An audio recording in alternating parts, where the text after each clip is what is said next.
Hello and welcome to another edition of the Door 14 Hockey Podcast. I'm your host Marty alongside John Hello. and Aaron. Hello. Hello. Welcome to our episode this week, boys. How are you doing? John, how are you? You're in a different background there.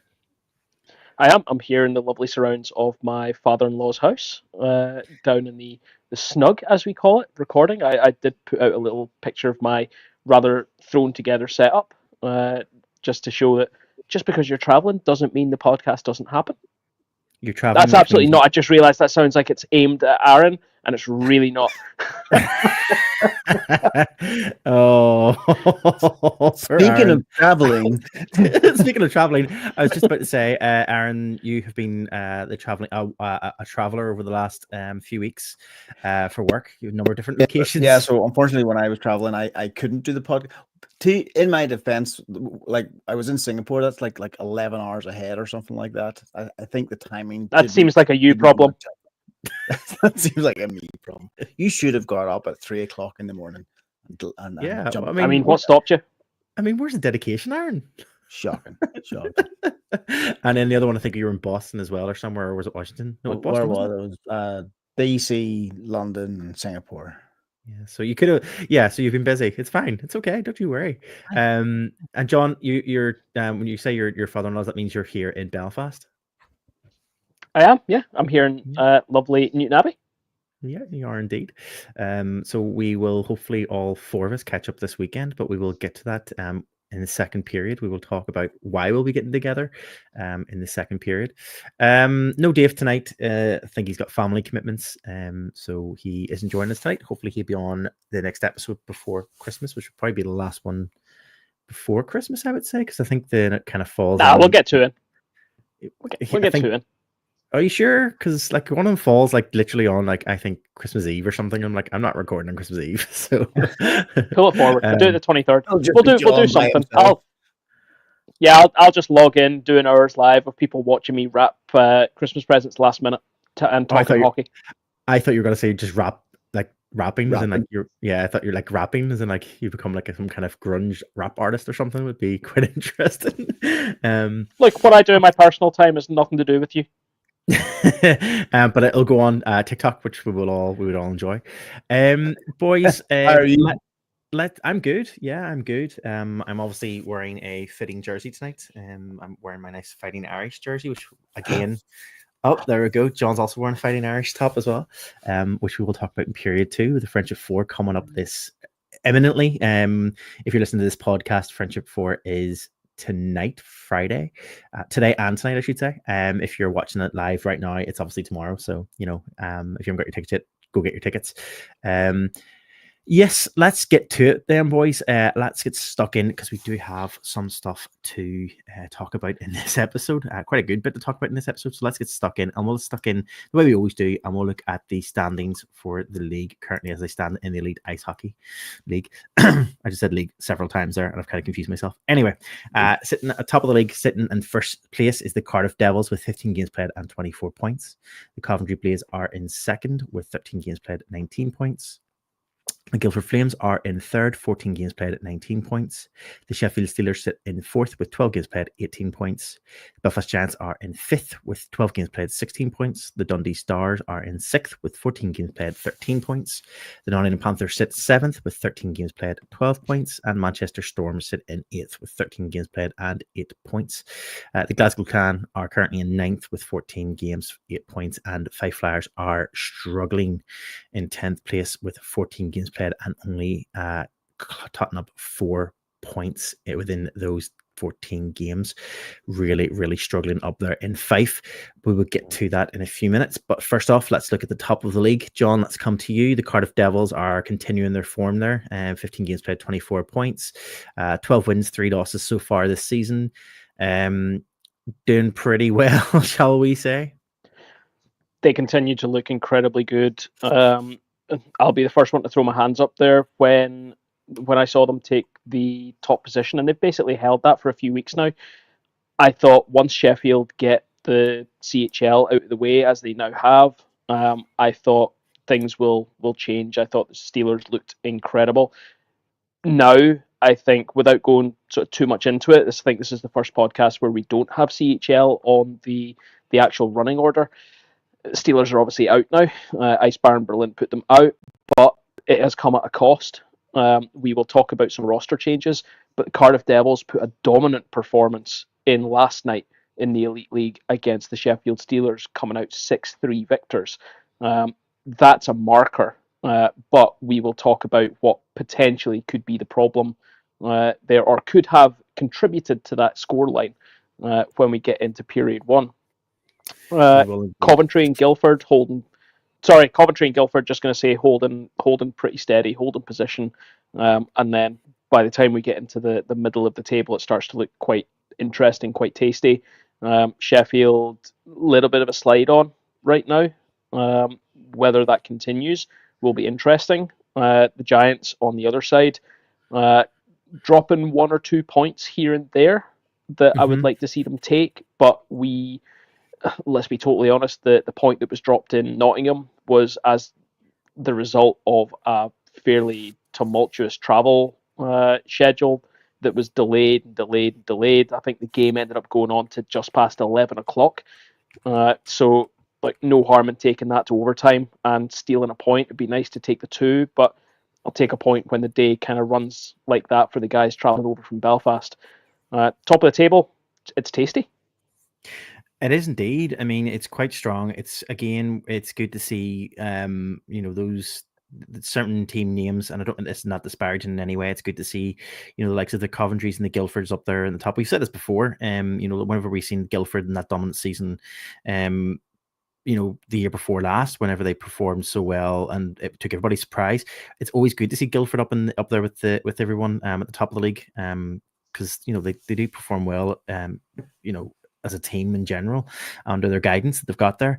So it's good to see them back up there. The question will be, obviously, we're heading into this very, very, very busy festive period, and we always know that December and over that Christmas period, especially the 2 weeks leading over the Christmas break, the Christmas holidays, it always gets really, really congested with fixtures, especially that week of Christmas, which we'll probably talk about in our next podcast. But I just thought I'll talk about it now.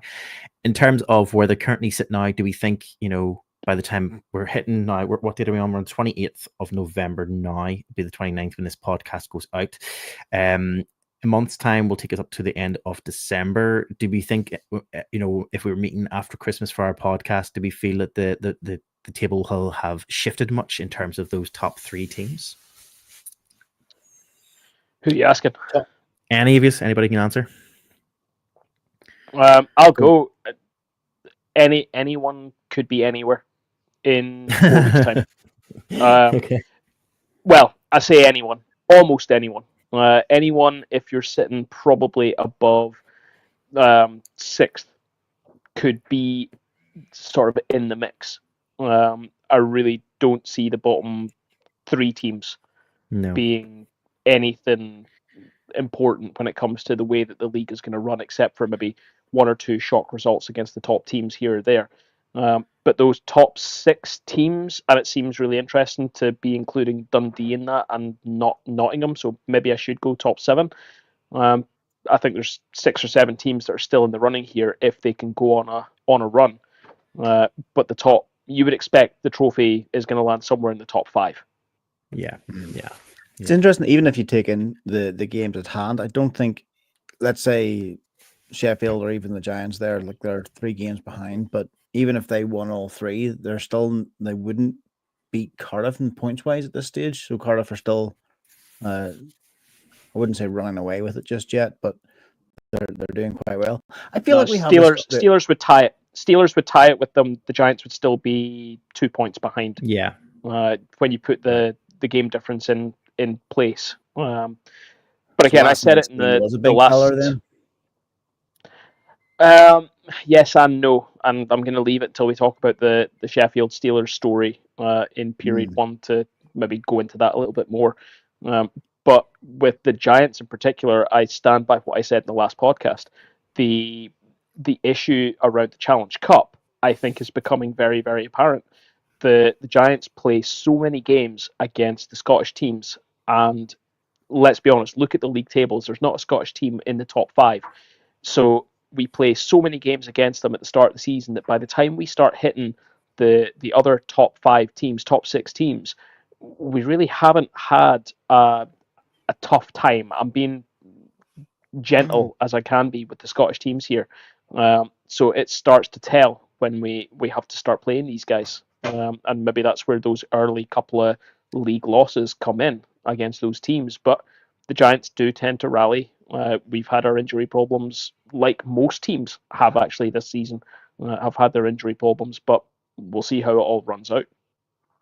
That's a really interesting thought, though, because as I was saying, I feel like every time it gets to this time of year, just reflecting on the Giants are always like mid-table, maybe a little bit higher, and we're wondering what's going to happen. Are they going to rally? And I suppose that's a really good thought, that maybe it's down to who they're playing for the first half. Yeah, John. I mean, John mentioned it in last week's in the last podcast. We had a good conversation about the idea of the fact that some teams have, especially the teams in the other group in the Challenge Cup. And we'll come on to the Challenge Cup in a minute, even though there's not really much change. But in the Challenge Cup, that other group, Group A, I mean, you've got those big teams for another want of choice of words. You've got your Cardiffs, you've got your Sheffields, Nottingham, Manchester, your Guildfords. They're all playing against each other. Coventry, they're all playing against each other on a regular basis. Whereas, as John was saying, that Scottish thing. So yeah, I mean, you're right, John. It's just another. I think you're right in saying it only occurred to me while we were talking in the last podcast about it that. Yeah. The issue, people always talk about the Giants getting the easy run through the early stage of the Challenge Cup, and that's fine if your end result of your season is the Challenge Cup. Now, even with that, at the end of the day, you still have to go through other teams from the other group to lift that trophy. That's fine. But in the early stages, we're not being pushed to the level that we need to be to win a trophy. When it comes to the league or the playoffs, those aren't games that are going to help us be ready for that. All respect to the Scottish teams, but they're just not on the same level as the Cardiffs, the Coventrys, and the Sheffields. Okay, and the Guildfords. Let's throw them in there as well. Yeah. Before we move on, let's just look quickly. We were talked about the bottom 3, because they're kind of 8, 9, and 10 really. But the difference between 8, 9, and then 10 difference again. 5 Flyers and Glasgow Clan. I mean, there's 4 points difference. They're both sitting on 14 games played. 5 just really having a hard time. John, as our regional 5 fan here, what's going on? Do you know what? You're going to laugh about this, but I went and got my hair cut a couple of days ago before I came out here, and I was chatting, of all people, with my barber about this cola. And one of the biggest issues that we know that they're having is around depth. The team is about as depth as a kiddie's paddling pool right now. Like, it's shocking.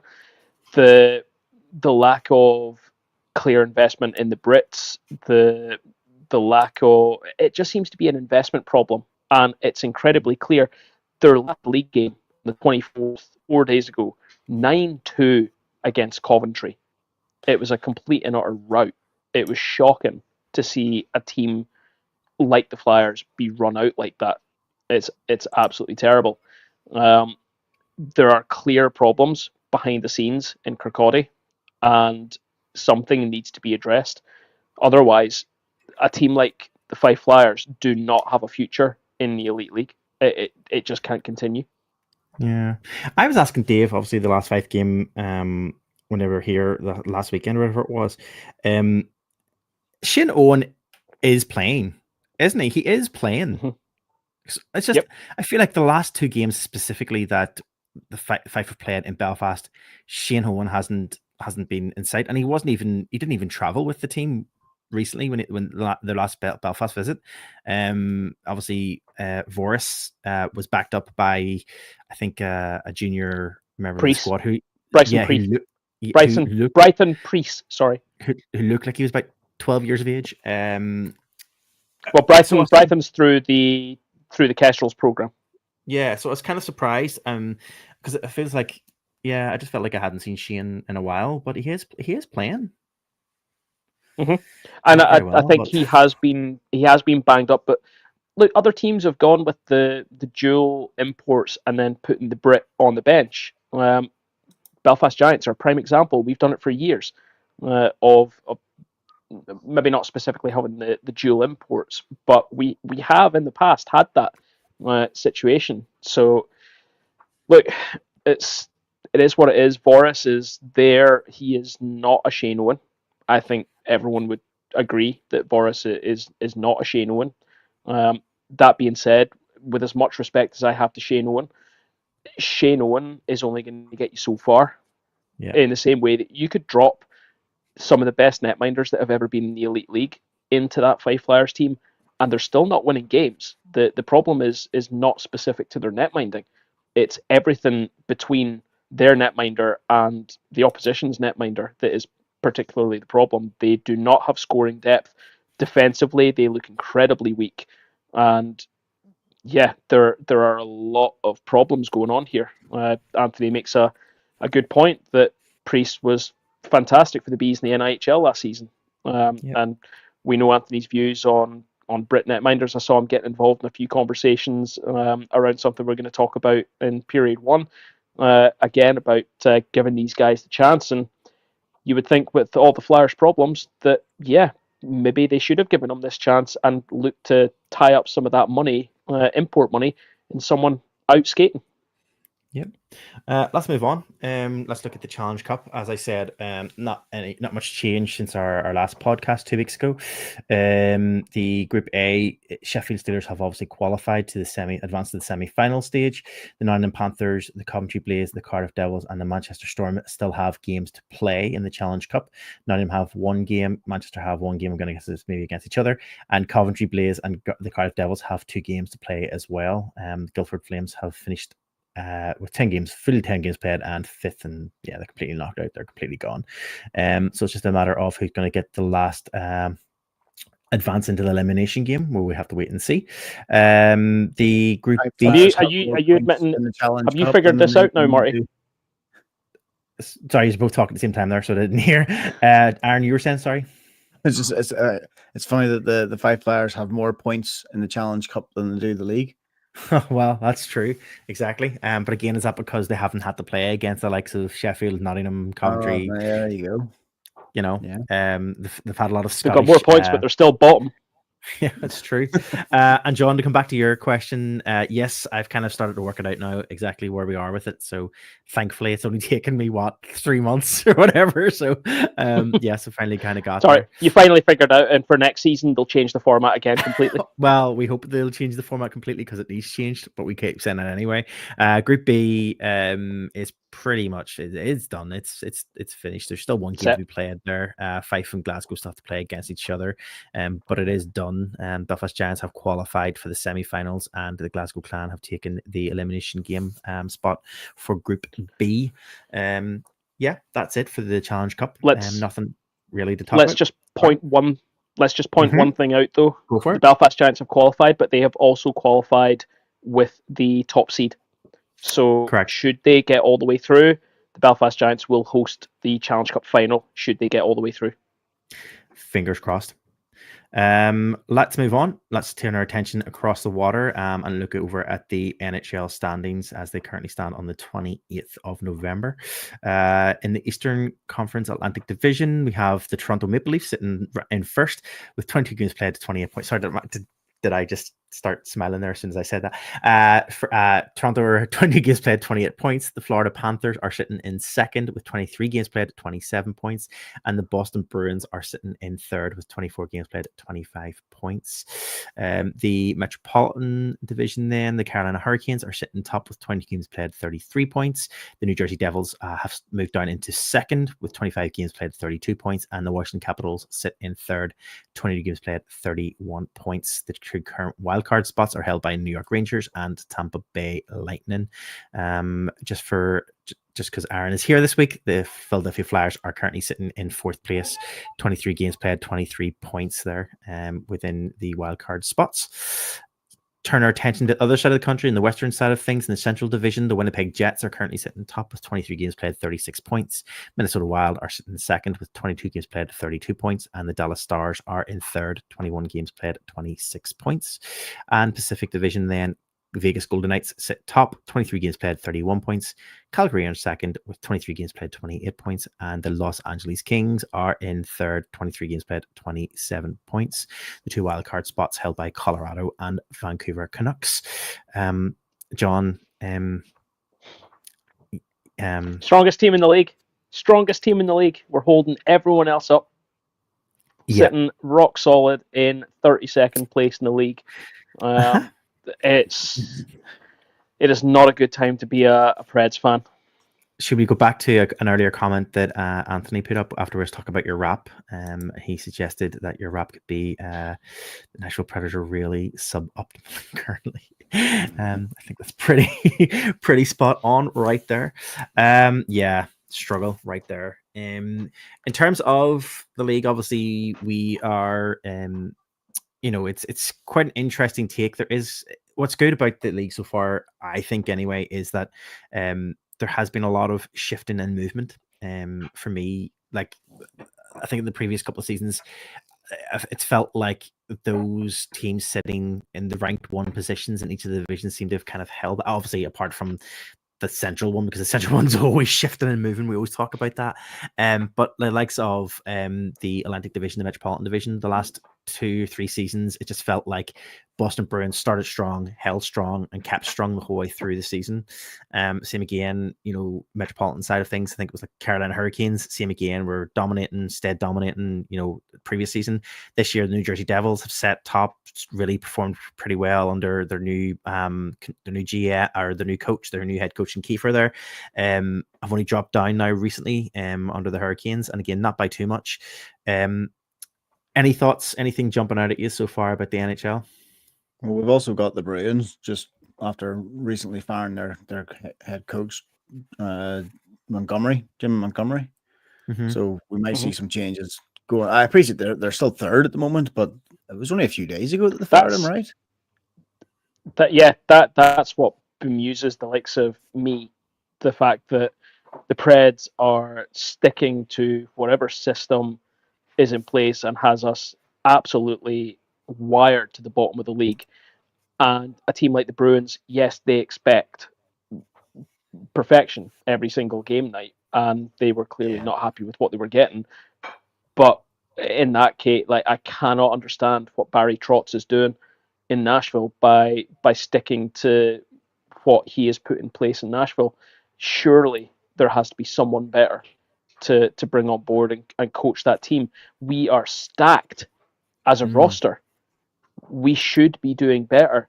Yes, netminding is a little bit of a problem for us. We have one very good netminder and a handful of mid-level backups who unfortunately we've been having to play a lot more, and I think that's a big issue for us. We're not getting Saros starting games. I'm not entirely sure what the problem is there at the minute and why that's happening, but yeah, something has to change in Nashville, and it has to happen very, very quickly, unless we're aiming for, and I keep saying it, unless we've got our sights set on the number one spot in the draft. And are we being tricked in the Nashville Predators fan base into going into a soft rebuild? It might be. Is this what the first 2 years of the Trotz era are going to be? Is basically giving us the Trotz and then sort of moving on from there, because what we're getting right now is the Trotz out of Nashville. You've used Trotz so much right there. This is, but listen, I could use other words, but you'd have to bet the beat machine out. You didn't do this badly last year, right? No, we were pretty solid. We ended up scraping into playoffs with the wild card. I think we got the second wild card spot, but no, we were through the first part of the season. We were actually quite good. We were, I think, top end of the division. So, honestly, I don't know what's going on here. The off season clearly hasn't worked. The signings are not working. The team's not clicking. We're being scored against incredibly heavily, and yeah, there's just nothing going right. For anybody who is before we move on, for anybody who is keeping track, we talked about in our previous podcast, obviously, just looking at the Washington Capitals, looking at a specific player in the Washington Capitals, and this is Alex Ovechkin. I just thought it'd be worth noting that maybe we'll kind of keep it on this throughout the season. We know that he's close to hitting a milestone target, and that is the Great Ones target of 900 goals. He's currently sitting on 15 goals so far for this season, an overall total so far of 868. He still has time, boys. He still has time. Do you think he's going to be able to hit that golden number before the end of this season, before the season's out? Well, he's week to week. He's got a fracture in his leg after a leg-to-leg contact a week or so ago. So he's, I think, maximum they're saying 3, 4, maybe up to 6 weeks out. I didn't see that. But he is listed as week to week. He's not on the long-term injured reserve list. So he is week to week. He could come back, but he's not going to do it all on his own. Not at his age. It's going to have to be a team effort to get him over the line. And it's whether he does it this season, does he hang them up, or if he doesn't, does he go another one just to get the number? And do the team? What's the goal difference? Do the team do that? He's got 28 or 29 to go. 29, 15 so far though. And to be fair, the games before that, I think he got 2 hat tricks in the 2 games previous. Yep. But you know, he's the ripe old age of 39. Gotta love Anthony's response to this one. So like I said, 4 to 6 weeks out was the announcement from the team. Obi breaks the record in the last week, and then they gloriously crash and burn in the playoffs as usual. I could see it. At least you'd have something to celebrate, probably more than Nashville were this season. Okay. I think that's it. Anybody else got anything before we move on to period 1? Nope. No. Okay. Well, with that then, let's get stuck in and we'll move on to period 1 of hockey.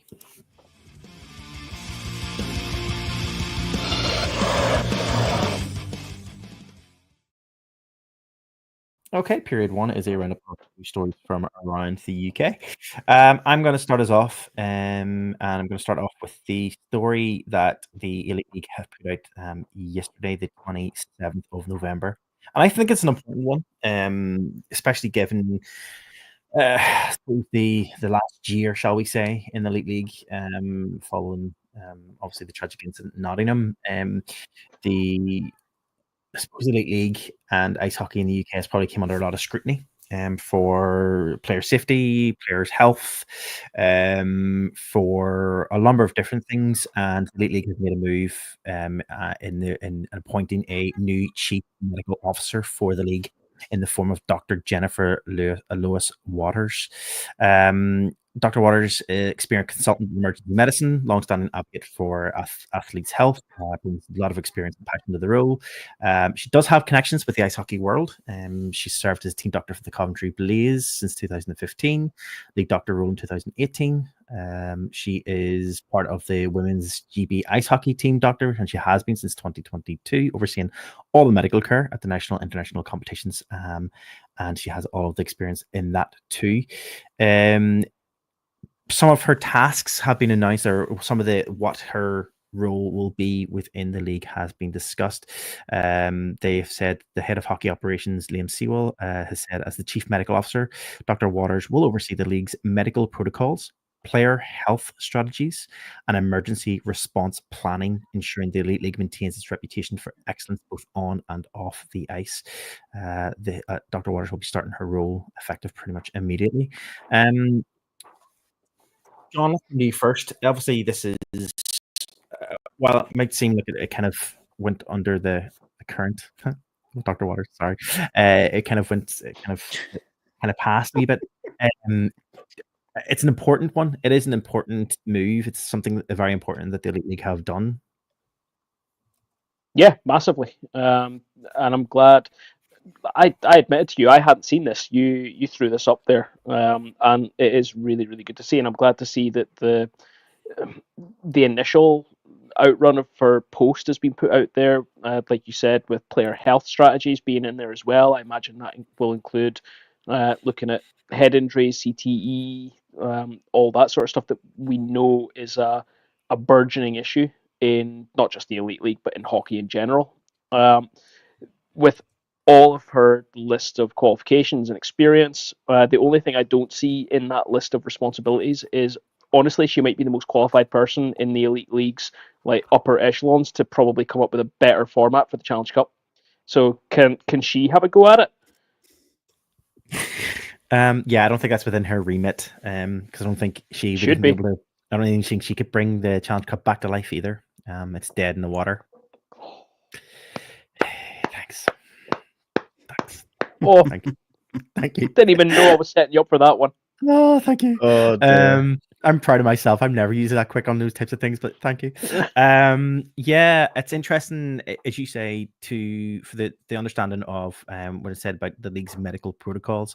As you say, it'll probably be those types of things as we were talking about, concussion protocols, what happens and how they're reviewed in terms of like, kind of what happens as a result of player having 1-2 concussions, whatever it might be. So it'll be interesting to see how those. Obviously, these are things we're not going to see. These are things that are going to happen in the background. But it's good to know that there is serious. That's a question. I hadn't even thought about that. Like, do we know if the league has a concussion protocol? Do we know if someone takes a fall or takes a hit to the head, do they go off for like in rugby an HIA? I believe so. Does that happen? Does that happen in the Elite League?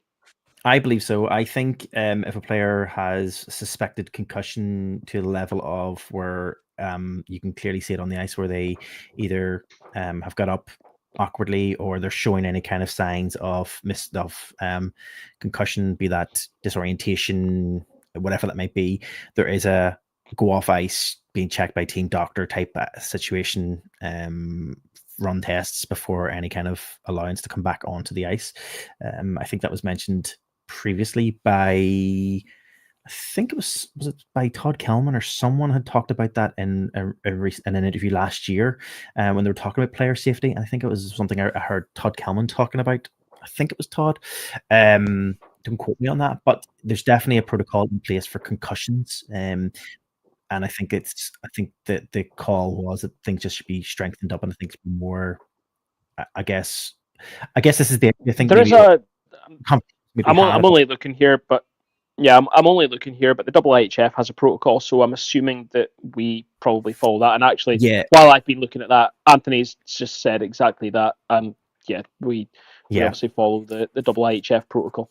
Yeah, and I think what the conversation was had was that there needs to be, again, like a lot of things with the Elite League, a bit more transparency and a bit more structure around those types of things that are happening, and kind of being a bit more open about what is in place. So I guess this is probably part of her job and her role. But no, it's great. There hasn't been a chief medical officer before. This is the first one to align all of the protocols between the teams. I'm not, to be honest. I'm gonna be honest. I don't know. I'm gonna guess yes, because I if they had one before, it's never been announced in the way that this one has been announced, or it's never been kind of talked about in the same way.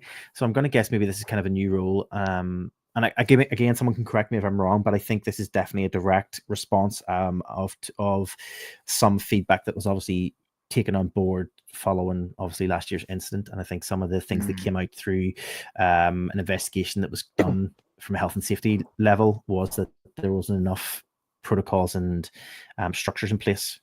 And I think this is probably one of the responses that they have done in order to mitigate some of those negative. Any oversight is good.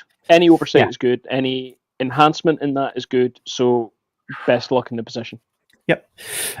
Let's move on. John, we'll switch over to you. I think you have the next set of stories. Let's move on. You can pick which one you want to start with. Yep, let's move on. Let's go Cardiff Devils first. Mark Richardson hit the 1,000th career game as a Cardiff Devil. So he hit his well, not specifically his his silver stick moment, because he's already technically achieved that. He's played over 1,100 Elite League games across various teams, but he hit the 1,000 mark and is the first Cardiff Devils player to do that in the Elite League era. So, captain of the Cardiff Devils, that was rightly celebrated in their game. I believe it was the one against Sheffield, in fact. So he got a good little present there, getting a fairly substantial win over the Sheffield Steelers on that one. So grew up in Swindon, moved to Bracknell, started his professional career in 2003, 2004 at the incredible age of 17. Started playing professionally. 2 seasons in the BNL, which was at the time the league below the Elite League, before making the move up to the Cardiff Devils. He did spend a little bit of time in Nottingham as well, where he split the following season then between Basingstoke and Nottingham. We know that someone who is watching right now is a big fan of Basingstoke. And he also had a very, very short stint in Kazakhstan as well, playing 13 games across there. In his time as a Devil, he's lifted 1 Knockout Cup, 2 league titles, 3 Challenge Cups, and 3 playoff championships. So, guys, he's got a fair bit of silverware in his back pocket. Yeah, fair play to him. Hitting that milestone. I know he's currently the 3rd on the most games played in the Elite League history. I know he's behind Jonathan Phillips, who retired was it last season or the season before at playoffs? No, it's like three seasons ago. The first playoffs we went as media because I asked Foxy about so that was a question in the presser. So that was not last year, the year before. So that was 2 seasons ago, 2.5 seasons ago now. Crazy. And also Devils assistant coach Matthew Myers. How can it be that long ago? Okay. Currently sits at 1,109 competitive Elite League games played in total. Fair play. Great. But he's keep going. So there's a chance that he will beat those records. I mean, he's one of those players. When you think of the Cardiff Devils, he's definitely one of those players that you come to straight away. That name just is synonymous. And you know, if you ask anybody to name a player from the Cardiff Devils, probably the most likely person that someone will mention will be Richardson. Let's be honest. Fair play. Well, you're talking about number of games there, Aaron. So he has now played 1,109 competitive Elite League games. Matty Myers played 1,115, so he will, all health being with him, he will overtake him probably just after Christmas to take that second spot. Jono was 1,177, so he would have to continue playing into next season to overtake Jono. I think if my maths is right, because it's roughly 60 games per season, isn't it? 62 games per season. So not including sort of playoff games and all the rest of it, I don't think there won't be enough for him to get it this season, even if they play every competitive game all the way through. So he'd have to play next season to hit Jono's number. Yep. What was I going to say? Oh, before we move on to our next story, just because we're talking about the Cardiff Devils, have we talked about before the Cardiff Devils initiative, whenever it's near a sellout, that they reach out to the season ticket holders and ask to buy back anybody's ticket who's not going to games, any season ticket holders tickets, if they're not going to the I think we talked about this. We talked about this before, and they offer up a webcast. We did. Thank you. We did. We talked about it before. So the Cardiff Devils offer up a webcast, but obviously because their arena, stadium, rink, whatever you want to call it, is smaller than a lot of the big ones. They if they're getting to a sellout, or as they call it, a hell out, which is a horrendous piece of wordplay, they obviously want the seats filled. So they offer out the webcast to the fans who got season tickets who are not going to attend and hope to fill those seats. Just the webcast. So when you say a buyback, it's not a buyback. It's a swap for the webcast. I don't know. I think they might offer some sort of buyback as well. I don't think it's just specific to here's the webcast or nothing. So I think there is something around a potential buyback, but the offer is there of either the buyback or the webcast. But I don't think it's full face value for the ticket for the buyback. Yeah. So I think they still want to make something of it. Come on, it's Todd Kelman. It's not going to be full recompense for it. Not at all. Maybe they get one of those chain devils things. Big gold chains. Yeah. Does anyone else do that? What, big gold Give chains out or gold chains? Probably not. probably. They're all wise enough. No, in terms of the game buyback and tickets for or a webcast, no, I don't know what any. I don't think any of the other teams offer that same thing. But then again, how many of the other teams? And I don't mean this to be derogatory, but like how many of the other teams are constantly selling out their rinks and You their talk about arenas? Sheffield did constantly selling out last year. Oh, last year, yeah, but they were right on top of the league. They were demolishing everyone. They were on for the treble for a long time. So yeah, like they were selling it. That's one of the biggest markets for hockey as well as Sheffield. Having now been to that arena, I get it as well. It's a good match night offer as well. What they're offering. Sheffield one, and the ticket price isn't steep. I think the Sheffield one though would be the question, would be the issue of it's such a big arena that I don't think they would be, if there's like, maybe like 100 or two, season ticket fans not going along, they don't really care about buying those tickets back because they've already got their money for those games from those season tickets. And it also, they're just like, bear in mind, the season ticket sale, that seat is filled. It doesn't matter if your bum's there. It's still sold. So as far as Sheffield are concerned, even if a season ticket seller's not holder is not coming, it's still a sellout. They've already sold that seat. Whether you turn up or not doesn't matter. I guess the other thing as well about that would be that the gate money, the merchant, the vendor money, so things like the food vendors and all that type of thing. Not that the Sheffield don't see any kind of benefit from that. They don't get any of the money from like the food sellers, whereas in Cardiff, because the Cardiff team is fully embedded within the arena in terms of ownership and everything else, that they obviously get some of that additional stuff that's spent. So there's more money that beneficial if they can have it filled and there's more people spending and everything else. So in the long run, I think Cardiff, kind of try to make as much money as possible from that point of view, because they've only got a couple of thousand seats and they're kind of trying to make as much as they can through the people who are there in bums on seats. They've got at the top of the league for a reason. They've got the funding for it. Yeah. John, sorry, I kind of derailed us. If you want to go back to your next story. Yeah, so we said at the top of the podcast, and we've mentioned a couple of times, we're going to talk about Sheffield. So Sheffield came out of the CHL with a few injuries, not least to their netminding duo, Matt Greenfield and Marco De Filippo, have both picked up injuries through the CHL campaign.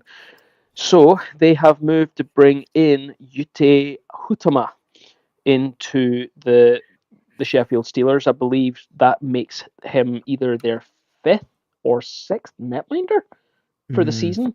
So they've brought the Finn on board. However, as we've already mentioned, his first game was not a great event. He shipped 6 goals to the Cardiff Devils before. And to be honest, it was a third period rally from the Steelers that saw them come back to 6-3, which makes it look a lot better than it actually was on the night. You got to feel at 6-0, the Devils took their foot off the gas completely and thought the Steelers were done and put away. This guy's come from the Liga, and he was under contract in the Liga. His team have released him to take this up because he felt like he wasn't getting the minutes over in his previous team. And now he's across here, and wow, what a debut. Guys, I tongue-in-cheek, I haven't heard any news, but I tongue-in-cheek said, I wonder did he get his ticket home that night, because that's not a way to endear yourself to your new coach, is to ship 6 to one of your big league rivals like that. No, it's brutal start to your career team. obviously the Fox will probably be saying, well, he flew in on Monday evening and he was expected to perform straight away on the Wednesday. But, let's be honest, he's such a competitive player who said he wasn't getting enough ice time in Liga. You would think he would be able to kind of come in ready to go. It's not like he's going to have massive jet lag flying in. Yeah, it's a bit disappointing. They're going to give him more of a chance than that, though. Like as he said, that he's got the quote here. He's got solid numbers, well down, and he's got very valuable minutes in La Liga. So I don't know. Was it just a bad night? 6, Yeah. But it was John. You're saying it was down to it was 5-0 or 6-0 at one stage, and then 6-0. Yeah. Oof. Not even just the coach, but with the fan base, I'm sure that's a tough one to come back from. Well, his only bonus was that was in Cardiff. His only bonus was it was in Cardiff.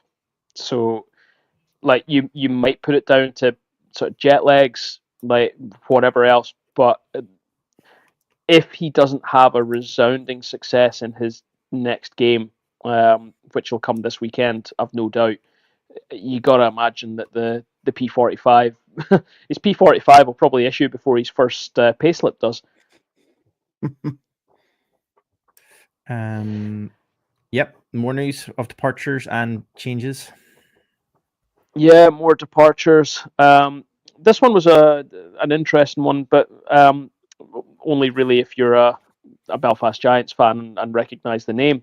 Mike Pellich has left the Glasgow Clan with immediate effect after requesting to be released from his contract to take up a job offer in mainland Europe. Mike Pellich is obviously the brother of the clearly far better Pellich brother who played with the Belfast Giants. And in fact, the last time I went over to Glasgow to watch the Giants, our Pellich was actually there and dropped the puck on the night, which was quite interesting. He was obviously there to see his brother. Matt was obviously there to see his brother Mike play. I did see some chat from some of the Glasgow folk that I follow on socials. He had 1 goal across all league games for the Glasgow Clan, which is clearly not what they were expecting from Mike. So, yeah, we await to see what changes will be sort of brought about in Glasgow to make up for this departure. Guys, any comment on this one? It's just a departure, really. Yeah, you said about him scoring departure. 1 goal in league play. He scored a few in Challenge Cup. It says, having joined in the summer of 2023, Mike played 75 games for the club, scoring 23 goals and 26 assists. That's last season. 23-24 is last season. We're in 24-25 now. Gotcha. It's okay. Yeah, I mean it's it's departure. It's was he a big enough impact player for the Cardiff Devils, for the Glasgow Clan, that they would put him on like their famous wall? No. But it is surprise that he's going when he is, and that he has personally asked for that release when he has. So whatever, as you say, we'll see what happens with Glasgow, how they move forward with it. The most interesting thing to me about that statement is that the Glasgow Clan have said that a financial settlement has been reached between the two clubs. So clearly, Glasgow have sort of taken a few quid for Mike's departure. And now just seeing in the chat there that the ever tome of knowledge, Anthony, has told us that he's gone to that team that begins with a U and has a capital TE in it, and they play in Romania. I'm not even going to attempt to say that. So they've obviously parted with a couple of quid to get Mike across. So you got to hope that the Clan will put that money across into signing a new player. Along with, now, when we're talking about Glasgow, I want to bring this up. I want to bring this little thing up. Have you guys seen their latest initiative? No. So no. The Glasgow Clan are selling announcements on their big screen for 12 quid a pop. £12? 12 quid a pop. Wow. Now, Gotta pay for it somehow.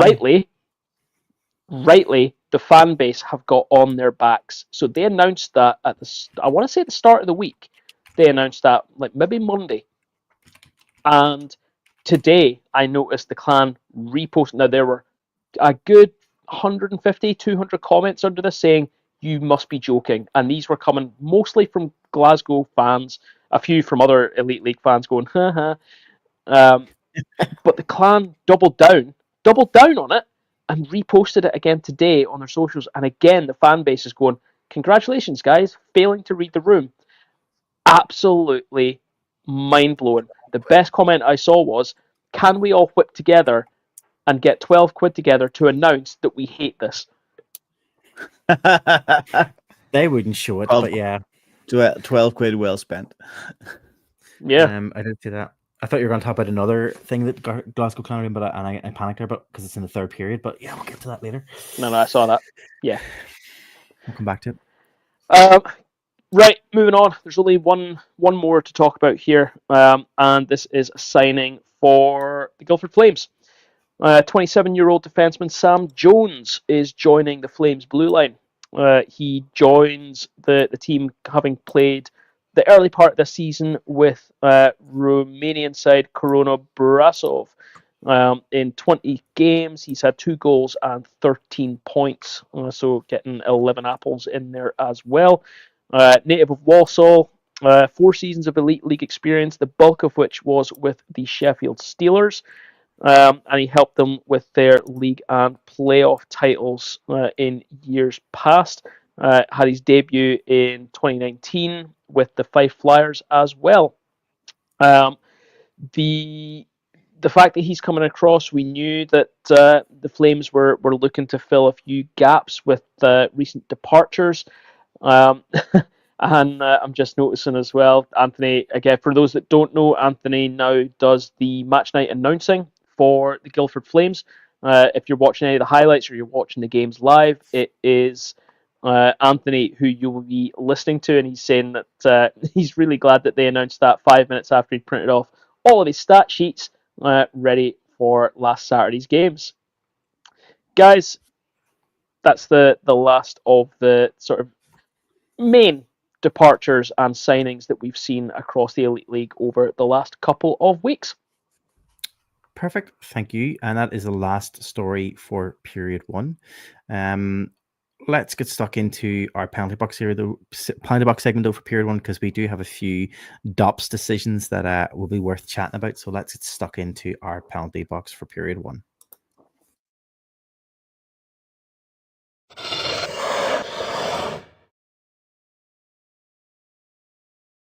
Okay, the penalty box is a roundup of all of the decisions made by DOPS over the past, since the last recording, in the last 2 weeks.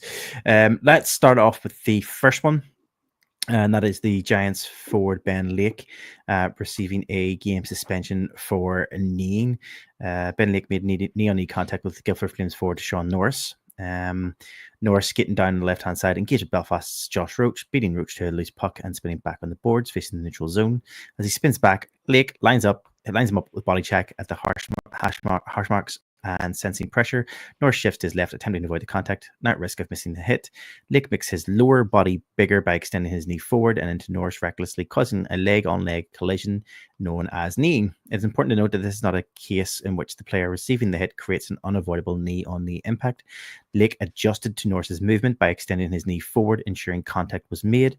While we acknowledge knee-on-knee contact can happen in legal body checks, in this situation, Lake made no upper body contact, and all the contact was made through the lower body. To summarize, this is kneeing. Effective immediately, player is fined and suspended for 1 game. John, thoughts on this first one from DOPS? Sad to see the recipient of it being Sean Norris. It's no shock that I, along with probably you guys too, were big fans of Sean Norris. He had a massive impact in the treble when he came in to Belfast. He scored the game winner in the semi-final. and then scored another goal in the final as well. So he was, let's make no bones about it, he was instrumental in the lifting of the playoff trophy for Belfast that season. Unfortunately, just didn't have a fantastic breakout season. I would have loved to see him stay in Belfast, but clearly the ice time was in Guildford, so he's gone where the ice time is. Knee on knee, it's not great. When we talked earlier about Alex Ovechkin being out, that is exactly what caused his injury, was a knee on knee contact, and it's all very, very similar situation is what happened. I actually saw the hit that took Ovi out, and the description here is very, very similar. So Sean is lucky to not have come out with any serious injury from this one. It's not a great hockey play to extend your knee out and make that sort of knee on knee contact.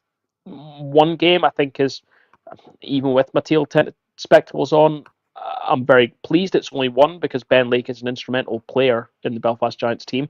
But I would not have sniffed at 2 or maybe even 3. And to be honest, I would have liked 3, because then I'd get a video about it on Dops. Yeah. Has there been previous ones with Neen that there has been 2 or 3 games? Honestly, at this point, you think that I'd prepare and have a look, but absolutely no idea. I think you just wanted 3 so you can get a video of it. Yeah, pretty much. I think what was disappointing was the response from the crowd. I missed the game on Friday. Oh, I heard about this. Yeah. Game. I know Dave was at the game, and from friends of ours who were at the game, there was comments made about the response from the crowd when Norris was hit by Ben Lake. I think it was quite, there was comments made about like incredibly disrespectful. Yeah, very. Which is always disappointing.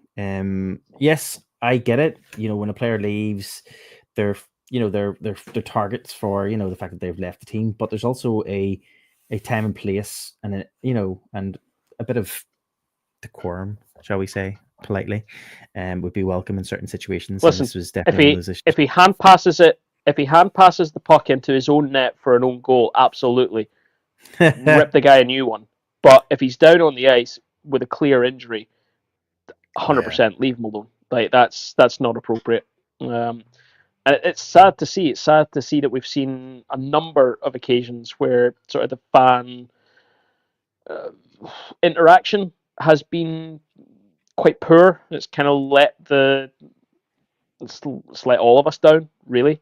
And there's been multiple occasions of that across the league. Maybe we're all just more sensitive people these days, and we're more susceptible to it when it happens. Or whether there's an element, the sport is getting bigger. Is there an element of sort of short-term fans who are coming in and not really understanding, possibly, I'm going to say it in inverted commas, the code? Yeah. Maybe that's what we're starting to see. Could be. A good point. There was another Dops decision from this same game on Friday night in Belfast against the Guildford Flames. John, do you want to take this one? Yeah, so Friday night in Belfast, Guildford forward number 7, Daniel Catenacci, was assessed a 5-minute major penalty and a game misconduct for spearing. Incident occurred at 47:08 in the third period of the game, and effective immediately, Flames Daniel Catenacci is fined. Why say effective immediately for a fine? It either happens or it doesn't. It's not effective for any period of time. What a stupid wording from Dops. Figure out your press releases, guys. Yeah, it's like, is it an IOU? Exactly. You have to pay it right now, or it's on your credit card. Exactly. Sticking with obviously that was spearing and it was a fine.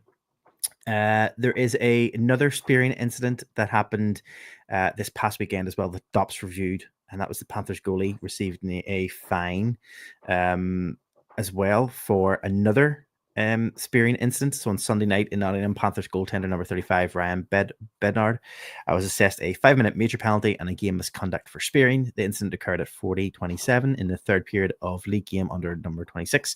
Effective immediately, Ryan Bednard now is fined as well. So sticking with fine, at least there's a bit of commonality for the decisions. I'm not. No, I'm not happy that these give a precedent for each other. A netminder is not an outskater, and when you have a netminder involved in an altercation like this, which involves spearing, you think about the size of the stick, you think about the weight that the goalie has to put behind it, you think about what has to happen in the build up for a goalie to be in a position, to be in an altercation for a start, to not remove themselves from that position, and then to go ahead and use their stick as a weapon. Sorry, but a goalie should be treated differently on this one. Yeah, I was my just only issue, my only thing, I'm going to say this, and it's because we don't have transparency, is the fine bigger.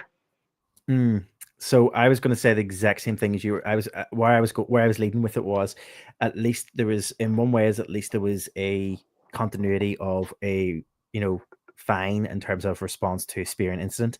However, was what I was going to say, exactly as you said.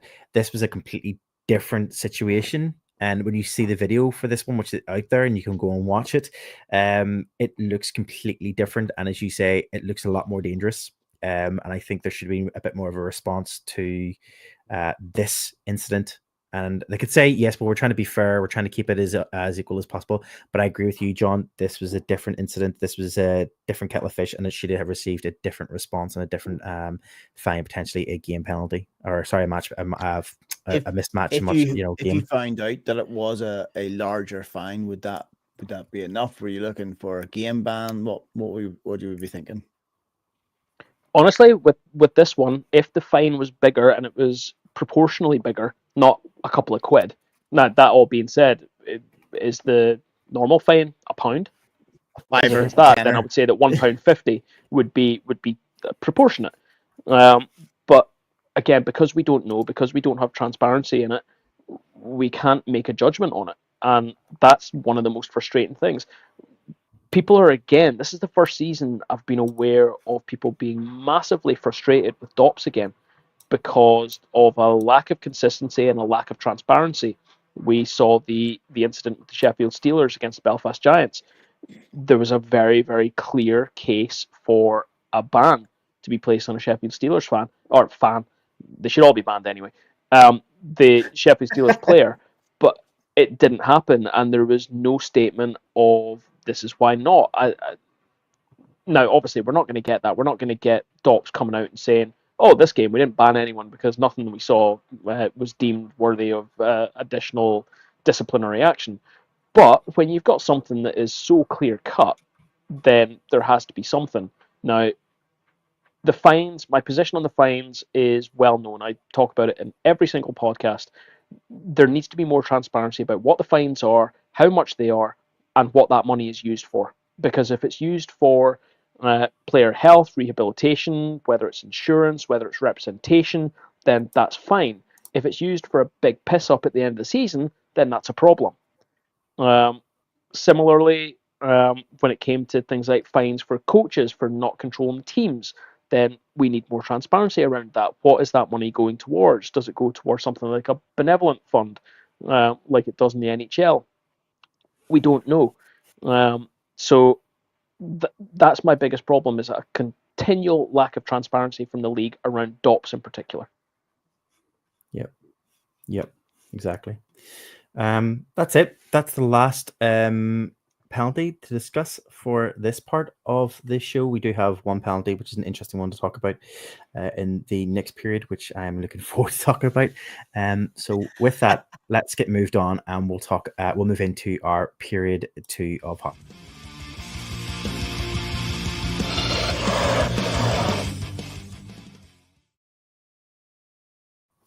Okay, let's get stuck into period 2 of hockey, which we talk about everything everywhere else for international hockey.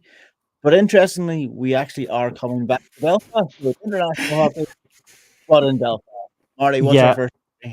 Yeah, we thought we would take this episode because, yes, there probably is other stories to talk about in the world of hockey, but we thought this podcast, especially given this coming weekend is the return of the Friendship 4 tournament in Belfast, we thought let's dedicate period 2 as an international hockey to a quick chat about the Friendship 4 and looking ahead to this coming weekend's tournament. For anybody who doesn't know, the Friendship 4 is a tournament that started taking place in 2015 here in Belfast, in which sees 4 universities, NCAA university teams, coming to Belfast as part of a weekend tournament. It's historically always around the Thanksgiving weekend in the States. So Thanksgiving is today, the 28th. Yep. Thursday the 20th. So any of our American fans who are listening, happy Thanksgiving for yesterday. But also if you're watching live, which you're probably not because there's nobody watching live from the States. Anyway, yes, happy Thanksgiving. But yes, Thanksgiving weekend is always the weekend where we see the Friendship 4. And having been on hiatus last season with no Friendship 4 last season, they return this season. And I would like to think, or I want to say that this season's lineup is probably one of the most recognizable lineups in the history, I would say, of the NCAA Friendship 4 tournament. And I would say there's probably one team in the 4 which I know I'm very excited to see. John's very excited to see. And I don't want to just guess, but I think, Aaron, you're also pretty excited to see this team also. But let's walk through and talk about who is coming and what it looks like this coming weekend. So this weekend we have Boston University, Merrimack College, we have Harvard University, and we have the University of Notre Dame. All coming to add their names to the list of NCAA teams who have rang that bell right here on the ice in Belfast. Boys, we talk about it all the time. The NCAA tournament, the Friendship 4 tournament that comes to Belfast, is without a doubt an opportunity for fans of hockey to see top future prospects of this game, of this sport, not just prospects of players who are going to come potentially and play here in the Elite League in terms of, some very, very familiar names to the Belfast Giants, but not just Belfast Giants. Other teams have also took great advantage of the NCAA of the Friendship 4 tournament and have brought in players from Friendship 4.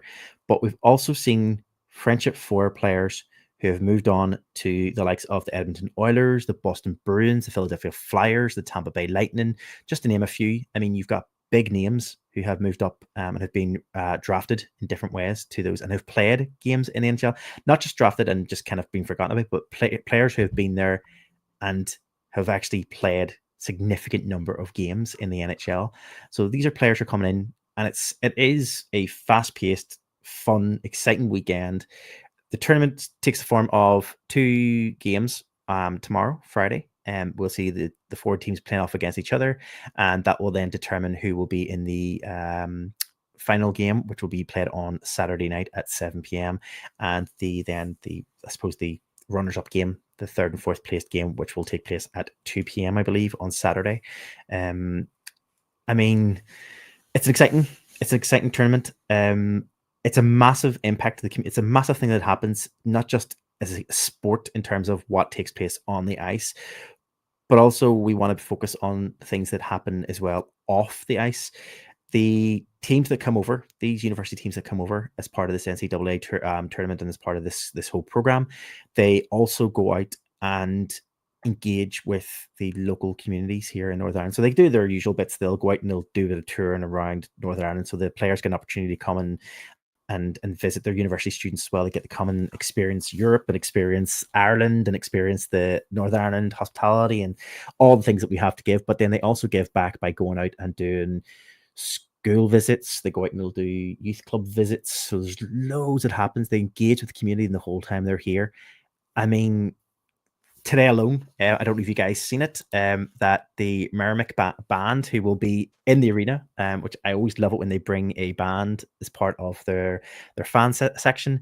The Merrimack band were actually out in Carrickfergus today, walking through the streets of Carrickfergus, playing for the Carrickfergus residents on a walk through to one of the historical sites down in that direction. I think it's either the home of a president or something. I think down around. Yeah. Jackson, is it Jackson? Yeah. No, it's a U.S. Ranger captain, I think. Is that what they were? Special Forces Ranger captain? Yeah, I think it's something around the Rangers. Gotcha. Okay. Because I remember seeing the piece a few days ago. Because I think there's actually 2 pet bands. are here. Okay. I think it's BU, Merrimack. BU. You said we're doing that. Yeah, Merrimack and, And BU as BU well. are here. Yeah. So I'm only managing to make the grand final. I'm really hoping both pet bands are going to be in opposite corners, giving it stacks against be each cool. other. Because one of my favorite times at the Friendship Four was the Quinnipiac band being in the arena, and I know the Golden Knights band were fantastic, but I loved the Quinnipiac guys. Yeah. The one And thing having a full on sort of brass band being in the arena is fantastic. The one thing I would say is that yes, we want both bands to be in the arena playing, but we also only want one of these two teams to be in the final, because we obviously want all of us are in agreement. We want Notre Dame to be there in the final night, because it's the only game we're getting to go see. And we want to make sure that the team we're supporting the way through this tournament are there. You can catch it if you. It's geo-blocked here, I believe. In Northern Ireland. Geo-blocked. Wink, wink. If you have We do not condone NordVPN, any illegal activities that get you the ability to watch the games. Catch excuse yourselves me, on, lads. excuse me, it's not a legal activity, but if you want to subscribe to NordVPN, I wish we were sponsored by NordVPN, but we're Are not. they sponsoring us? You can Keep your bypass laptop safe. Yeah, exactly. You can get access to it in some ways. So it might be the one way that I'm going to get to watch part of the game.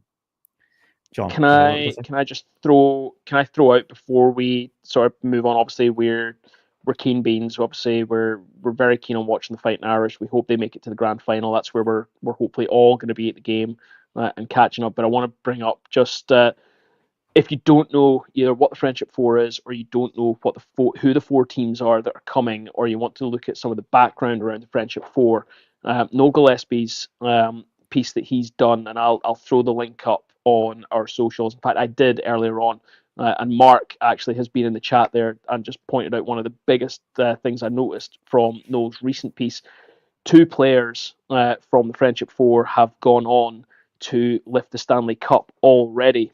Ross Colton and Nico Sturm, who have played here in Belfast, have gone on to NHL contracts and have lifted Lord Stanley's Cup. So that is Massive. an incredible thing to say. And actually, Noel goes into so much detail as well. He goes through a lot of detail on the four teams, but then even looking at what the Friendship Four has brought to the Elite League for a start. Now, obviously, we know the Belfast Giants have done great business through the Friendship Four. How many players? Hopefully, you guys haven't read this yet, so I'm going to ask you this, like trivia-wise, based on Noel's numbers here. How many players do you think the Belfast Giants have signed directly off the back of the Friendship Four? I can't say it now because I've seen it. It's double figures. But I remember reading something about the Belfast. The Belfast put something out about this, or someone in somewhere on Twitter put this out the other day. It's something like 12 or 13 or something. 13. Yeah, 13 and 2 haven't iced. Two okay. non-iced. So 11 have iced, 2 non-iced. Next, then, who do you think? I'm not going to go through the whole list here, but who do you then think is the next team who've signed the most off the back of the Friendship Four? Who do you think pays enough attention to Belfast and what we do here to want to sign players that we bring over here? Well, they like taking our players quite a lot, so I'm going to go for Guildford Flames. No, you'd be wrong there. Oh, okay.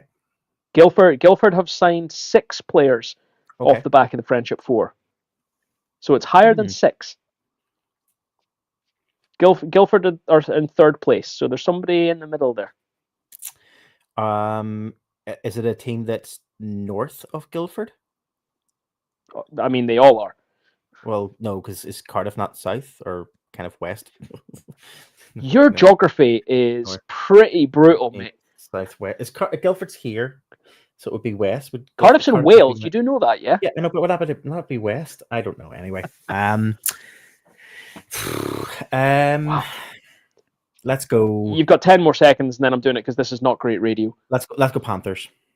Hey, good shout. It's the Nottingham Panthers. Okay. They have they've signed 9 players off the back. The team that shocked me is Sheffield. Sheffield have only signed 2 players who've appeared at the Friendship Four. Why are the 9 other Elite League teams not sending scouts to this Is there competition? any? Hold on. Why are You're they not saying- sending assistant coaches to this? Is there any team? Is there any team that hasn't? Well, that's what you saying that. There's a team that's shocking me. That's not on the list. That's a good shout. It is. Who are they? Devils. Oh, really? Our Yeah. Devils have never signed anyone from Friendship 4. According to this list, anyway. Right. Okay. Yep. Mm. Even the Five Flyers have signed one, which is absolutely mad. Guys, I want to bring in a question from the chat because we're talking about the pep bands here, and this is just a bit of fun here. Mike has asked us in the chat here, should the EIHL and the NIHL in the UK invite school bands to play in the stands? Interesting. Yes. Now, in Belfast, we have seen that. I can't say it was fantastic, and it was not to the level of these like American university pep bands. Let's be totally honest. Now, what I don't need is for my next game in Kirkcaldy to go down there and for the local primary school to be playing Skyboat song on recorder for 25 minutes. I don't need that. I don't need that. My simple answer to that, Mike, is no. Marty and Aaron, do you guys have a different answer to that?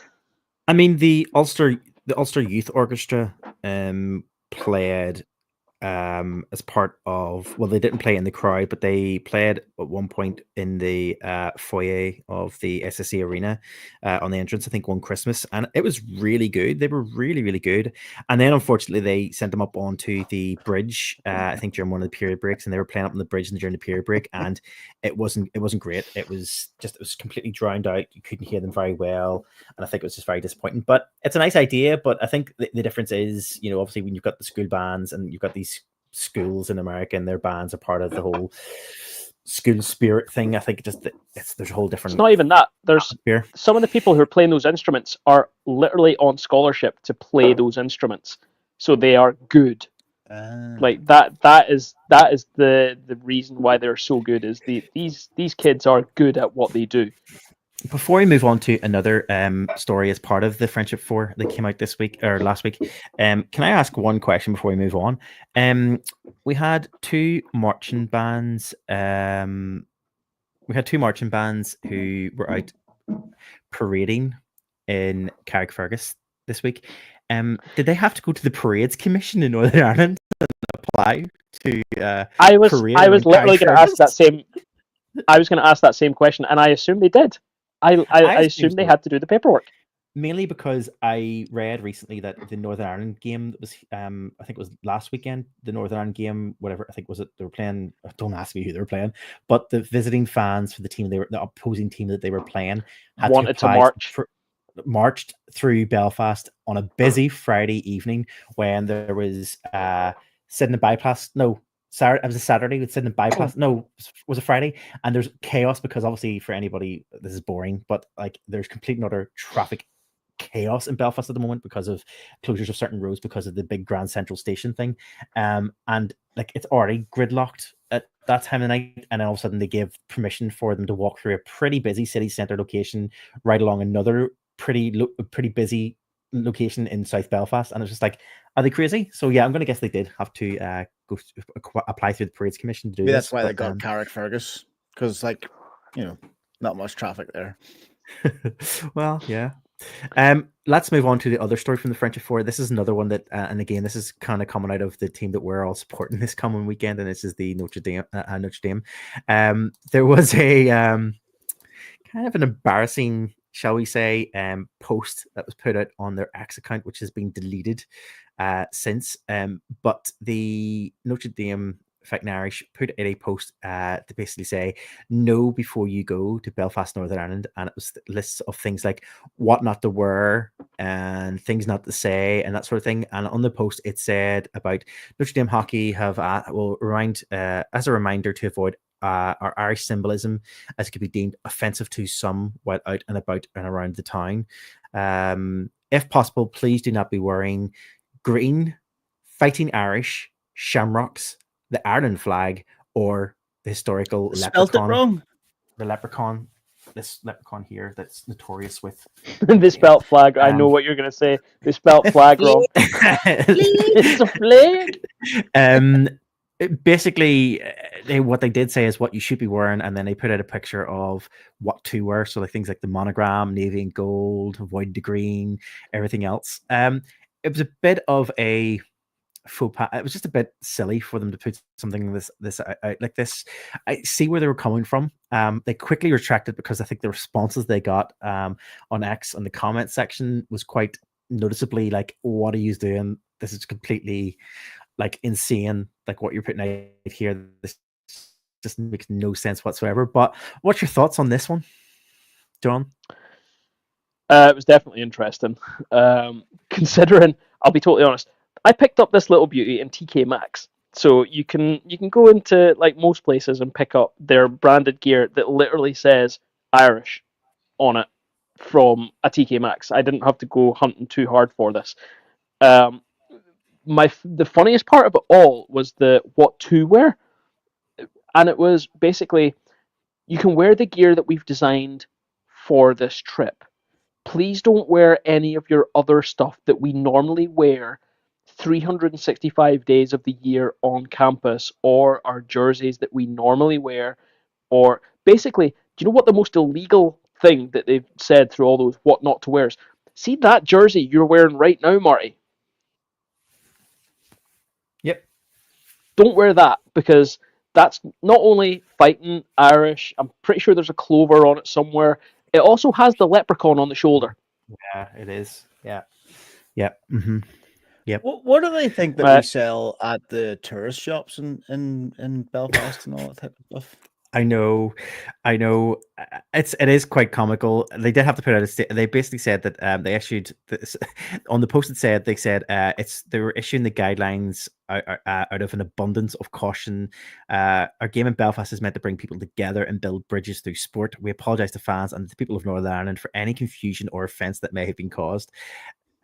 You're exactly right, Aaron. There is obviously historical significance, and there'll be still probably some people who maybe in parts of Northern Ireland and parts of Belfast who might take offense to the Fighting Irish thing, but I think the majority of people will know the Fighting Irish from a Notre Dame for, no matter where you are, they probably would be more well known for like their football, their school, their school football, well, American football for anybody from the UK, obviously. I just think it was, I just felt like either it was a publicity stunt, i.e. they put something out that got a lot of attention and therefore caused a lot of publicity for them, or it was just something that was completely just fell on deaf ears and they're just like, what do we do here? So I'm actually quite, I'm on the BBC News link that you put up, and there's a picture of Anthony's kind of hit it there, but I'm also going to say, Anthony, stop putting my shopping list up on the screen for people to see. Guinness and potatoes. What do you sell to your shop? Surely Guinness potatoes in the sense of history that everyone is too scared to ask about. Yeah, that's not far wrong. Very good. Aaron, sorry, you were saying? No, I was going through this post, and you can see the picture of what they're wearing and stuff like that. Why have they got Tom Holland wearing a jersey? Like, have you seen that guy? He looks exactly like Tom Holland wearing glasses. That's interesting. Mate, anyone aged between 17 and 25 looks like that now. Looks like Tom Holland. It's just because we're old. Let's be fair. John tries to still look young. We'll just leave it at that. Tries. Whether or not he's successful or not. You better be ready for a Fighting Irish scrap in the stands when I see you on Saturday. Oh, funny. Bring your flag. Boys, we are looking forward to this. We're looking forward to this weekend. We can't wait. We're looking forward. I know we're looking forward to the Saturday night game, and it's the only game we're getting to go to. I think all of us are in the same boat at that point. I am trying my best to maybe try and get to the afternoon game tomorrow, Friday. Today, if you're listening to the podcast, the 2:00 one. I am trying my best. But if I don't, then unfortunately Saturday is the only the Saturday night one is the only one I'm going to get to. But the big on the positive side, we're all going to be there, which is going to be great crack and catching up for the first time in a while. And yeah, so let's look forward to it. And if you haven't got your tickets and you're in Belfast, get your tickets and come along and enjoy the tournament. I think majority of the hockey fans who follow Belfast will probably be at a game or two at some point. But yeah, I think Saturday night will be quite a good packed house, and we hope it is. I find it's interesting that the tickets aren't seat. You don't have a seat number. You can just No. buy a ticket and we're able to seat. That's always been like that. When you go in, there will be when you go in, you will be directed for general sales. You will be directed towards certain locations where you can go and sit, because there is a significant number of tickets that are given free to local schools and community groups. One of my own nephews, he's going with his youth group, and we know that Dave's son is going with his youth group. So there's a lot of groups going. So what they'll do is they'll have sections where all the youth groups will all go into and the school groups will go into, and then there'll be a section then where they'll kind of then rally us, they'll kind of all shift us to. So will we get to sit at door 14 in our usual seats? Who knows? Anyway, let's move on.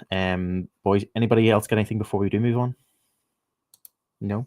Okay, we do have one penalty box segment that I do want to talk about in this period. We'll get talked about that now. So we'll move on to our penalty box segment for period 2.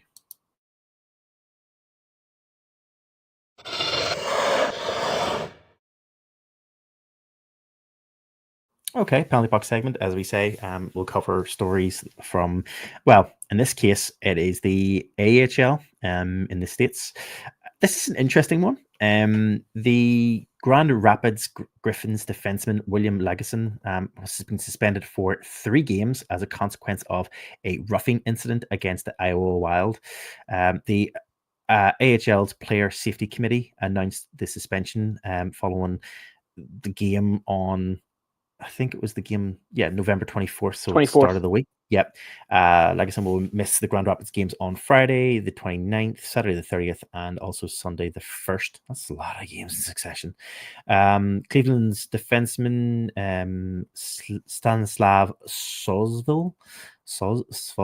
Yeah, I'll say that. I'll do. Suspended for 3 games as a consequence of a legal check to the head and opponent. But one we want to talk about specifically is we want to talk about specifically the one that took place for in the William Legason one, which he was done for roughing in inverted commas. Have you boys seen the video that I put in as the roughing incident? It can only be described as if anybody who is a WWE fan in their life at any point, it is definitely what we would call a rear naked chokehold. Literally has the player on the ice, is holding him in a chokehold position, literally proper chokehold position. Actually looks like almost like a triangle figure 4 type thing. And the player actually has to tap out in order to get himself free. I mean, what is your take on this? 3 games for this chokehold? John? It's a weird one. So absolutely, it's 3 games. It could be, honestly, they could have invented a number and said this has no place in the game. My issue with it is that because fighting and big hits are going out of the game, more stuff like this is starting to happen. And I sent a link to you guys for a video from the Cardiff Steelers game, where a couple of players were basically getting geared up to throw hands, and the linos got in really, really quick. Like, you had 2 willing combatants who were ready to go, and the linos stepped in.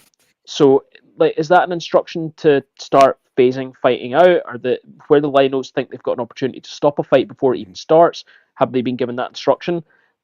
Stuff like this is starting to happen a little bit more. We're starting to see more of these weird occurrences that should never really be in the game. When else? Why should a guy be getting choked out as part of a hockey game? Yes, we've always said that fighting is part of the game. That's fine. Stand up in front of the other guy, throw your hand and see if you connect. If the other guy comes back at you harder, you're going to hit the ice first. Fine. That's hockey. That's always been hockey. It's been hockey since the first game ended in a fight against a bunch of curling players because the hockey players wouldn't get off the pad. So that has history in the game. This doesn't. This is nonsense. Like, if that went on further, if he didn't let go, if the another issue I've got is that the ref and the lino were standing over it doing absolutely nothing until the lino comes in and actually realizes this guy's tapping out. We'd have to do something and get this guy off. Now, he lets go fairly quickly. That's fine. It's still not acceptable in the game. It's nonsense, yeah. And my problem is 3 games sets a precedent. I mean, you can go and try to choke a guy out and you get a 3-game ban.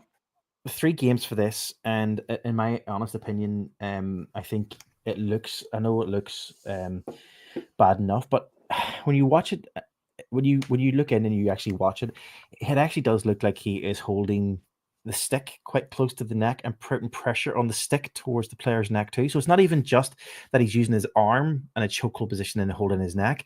It looks like the stick is actually being pushed into this player's neck at the same time. So it's almost like he's holding the stick and using the stick as part of the weapon to choke him. Yeah, at the side. And nobody intervenes. Absolutely nobody intervenes. And I just think, why if you see someone being choked out and someone there, why hasn't someone? You talked about John there that did the lino and everything get involved too quickly and whatever it was.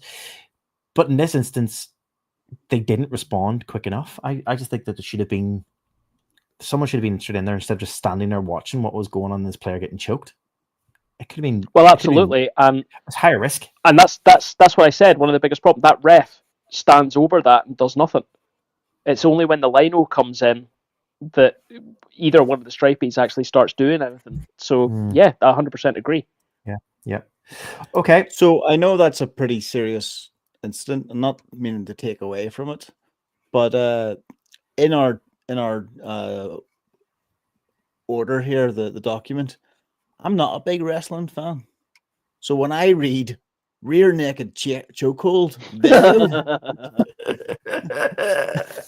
I didn't know what I was going to be expecting.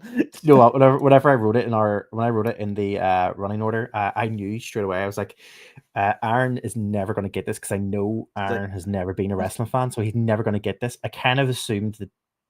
I know John, you're not really. And I know you're not really a wrestling. And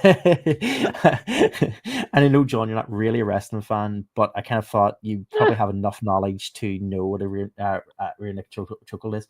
And Dave, again, I was kind of like, he kind of knows about like old school late 90s wrestling. He might know, but yeah, I definitely knew straight away. I was like, Aaron is never going to know what this is, and he'd be like, still clicked on the link, to be fair. Yeah, true, exactly. Talking of refs, I know that we did talk about this, just to put this up there. Mike, yes, we did talk about this at the time of the incident. Andy Sewell kicking out a player's legs to stop a fight from happening. Yeah, that wasn't acceptable either. It's another example, but it's whether they've been given an instruction to stop these fights from even happening. But what happened there just wasn't on at all. So yeah. We did speak about it at the time. I believe it was either the podcast. I think it might have been 2 podcasts ago. We spoke about it. Pretty sure we spoke about it the week it happened. Yep. Boys, let's move on. That's it for this period and for the penalty box segment. So let's get swiftly moved on to period 3 because we do have some stuff to talk about there. So let's get moved on to period 3 of hockey.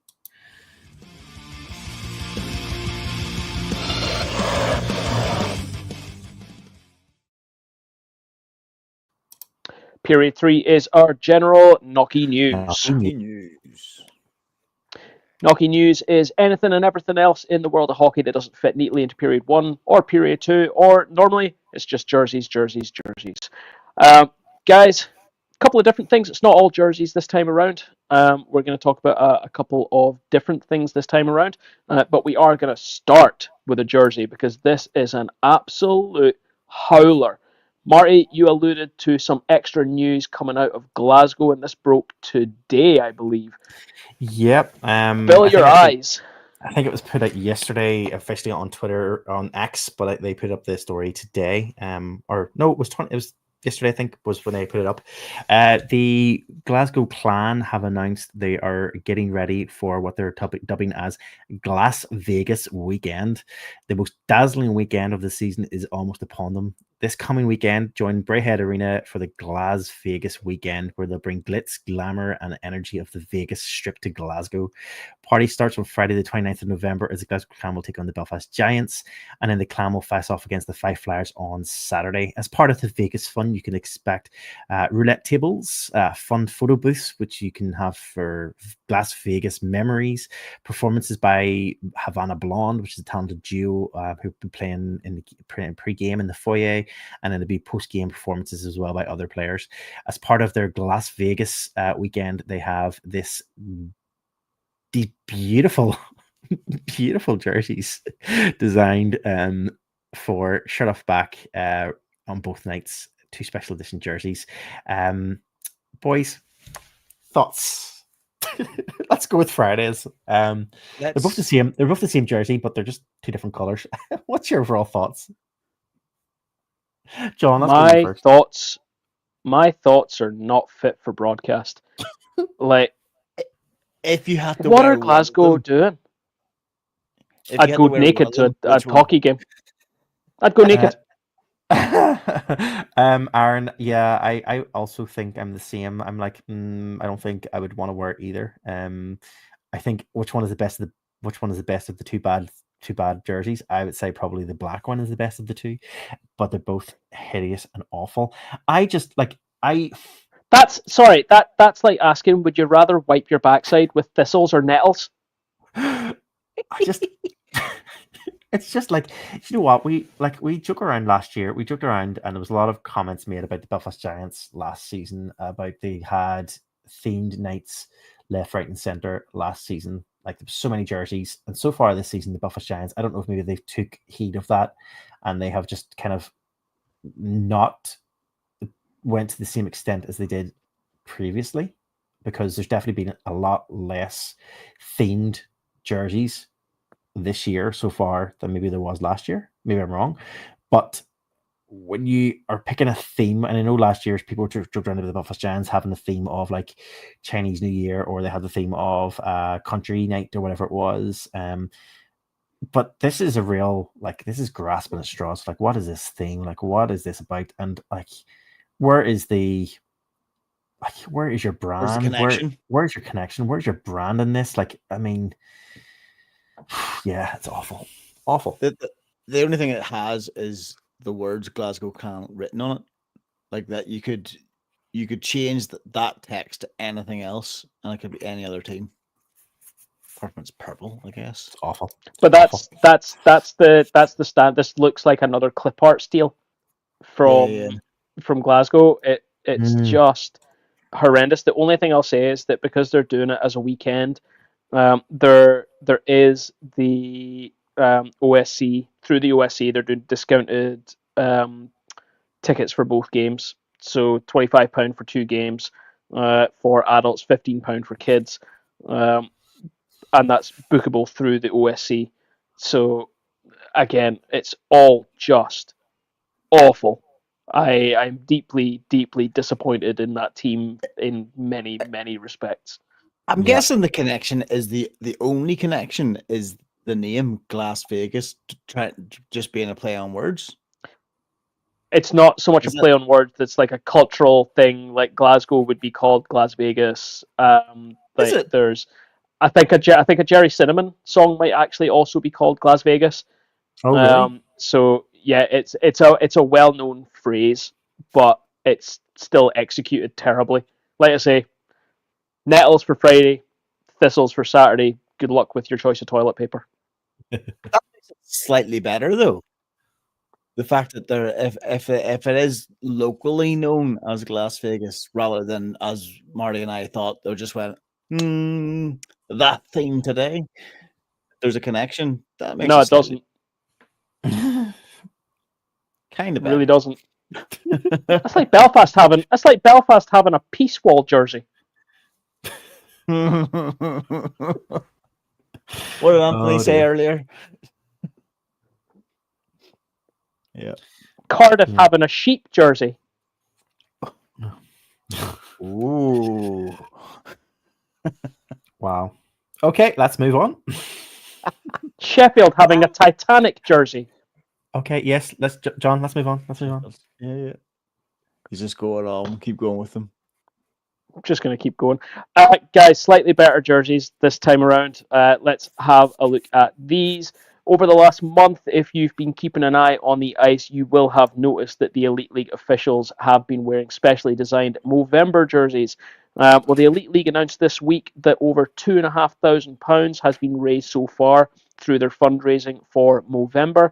That will continue on. Donations do continue through the end of November. And then at the end of the month into December, the Elite League will be auctioning off a select number of the linesmen and referees' jerseys for people who want to pick them up. So if you've ever wanted to look like a mustachioed zebra at a game, then this is your chance. It's a That better being jersey said, than it's all the for Glasgow jersey. 100%. And it's for a good cause as well. So these are absolutely. I actually quite like these, and I've been seeing them on highlights, and I did see them at a game earlier in the month. Um, they're fine. They're great. They do the job, and they make it clear what they are doing. This this is a cracking comment from Mike here. Mike's on fire today. Will the Elite League have ref jerseys for RNIB week? I get the joke. Do you get the joke? Very good. If only you knew how funny that was. Guys, we will come back to jerseys slightly later on, but let's talk about the other big thing that happens when we come up to Christmas. Teddy tosses are starting to be announced. It doesn't sound as dirty as you think it does. You know who I'm talking to out there. Teddy toss nights are generally really good charity events where when the home team scores their first goal, you throw a teddy, which has usually been pre-packed up in a plastic bag, out onto the ice after the goal, ready for collection and then distribution out to good causes, usually children's hospitals, hospices, and the likes, so that someone has a teddy bear for Christmas. Guys, the ones that we've had announced so far, we've had Belfast have announced theirs, and we're going to come back to that one. Nottingham have announced theirs, which is happening this Sunday, and Cardiff have announced theirs as well. Guys, I want to come back specifically to the Belfast Giants one. Any guesses on who they have picked as their opponent for their game? They've picked their game on Sunday, the 15th of December, and without looking at your calendars, do you know who the Giants are playing? Yes, they're playing the Sheffield Steelers. Yeah, nothing like giving yourself a hard target on that one, because it wouldn't be the first time that we've seen a team not score on their Teddy toss night and have to invent a reason to have those teddies in the air. Have we not scored against? We've scored each game against the Steelers at the moment, surely. No, that's not what he means. Nope. There's been instances where we've had a teddy bear toss night where there was no home goals scored. No, I know, but that's what I'm saying. Have we not had us, games? Not us. Not Belfast. We did. There was an occasion where they didn't trust the team enough, and they announced the teddy toss before the first goal in the third period. So that did happen, and the Giants went on to score a goal after that. But generally speaking, there have been multiple other occasions, not just across British hockey, but North American and elsewhere, where teams have been shut out on teddy toss night. I mean, John, where's your confidence in this Belfast Giants team? You know? I mean, I'll be honest. When they announced it, I was like, oh, that's kind of worrying. However, if it's their new netminder, everyone bring sort of 5 or 6 teddies, because we might have to do it a couple of times. And why do you think Cardiff, just changing the, just sticking with the teddy bear toss, but why do you think Cardiff have insisted on using the phrase the bear rather than teddy bear toss? Thank you. That was actually going to be my next question. Why do they have to be special and rename it? Honestly, because I think it's a better title. I'll give Todd Kelman this. Air the Bear is better than Teddy Toss. It leaves the door much more closed to jokes that people like me and you might make. I have no idea what you're talking about. I really don't like But the way yeah, that my camera's slowly zooming in on me right now after I said that. But it's called Teddy Toss over in America and all as well, right? Yeah. It depends, team to team. I think it's mostly Heir of known the though as bear. I think it's mostly known as teddy bear toss. Yeah. Heir of the bear. I do like So how just saying that the Cardiff Go ahead. the Cardiff game is also this week. It's their game on Sunday against the Guildford Flames.